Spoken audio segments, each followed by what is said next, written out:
एक बार की बात है, हिमालय की तलहटी में बसा एक छोटा सा गांव था। गांव के किनारे एक पुराना खंडहर हो चुका हवेली था, जिसके बारे में लोग तरह तरह की कहानियां कहते थे।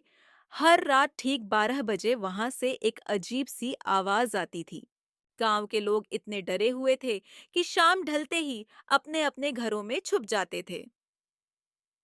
एक दिन गांव में एक युवा लड़का राज आया। राज को भूत प्रेत की कहानियों पर विश्वास नहीं था। उसने ठान लिया कि वह इस रहस्य का पता लगाएगा। उस रात राज अपनी मशाल लेकर उस हवेली की ओर चला। हवेली के पास पहुंचते ही उसे एक अजीब सी ठंडक महसूस हुई, जैसे कोई उसे देख रहा हो। राज ने हिम्मत नहीं हारी और हवेली के अंदर चला गया।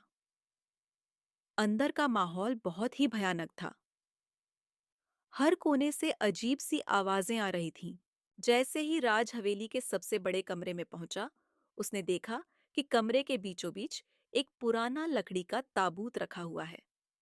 ताबूत के पास जाते ही अचानक से हवेली का दरवाजा जोर से बंद हो गया।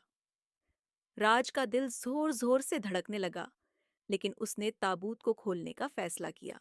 जैसे ही उसने ताबूत का ढक्कन खोला, वहां से एक पुरानी डायरी मिली।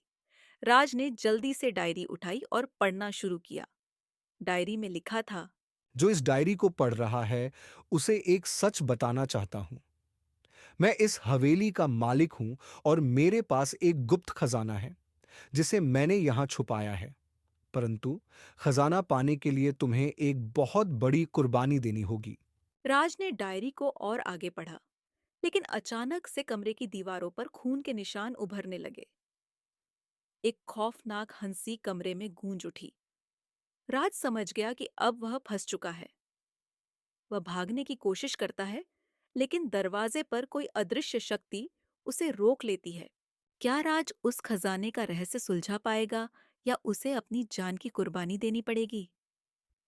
यह एक ऐसा सवाल था जिसका जवाब केवल समय ही दे सकता था। सीख: लालच हमेशा विनाश की ओर ले जाता है।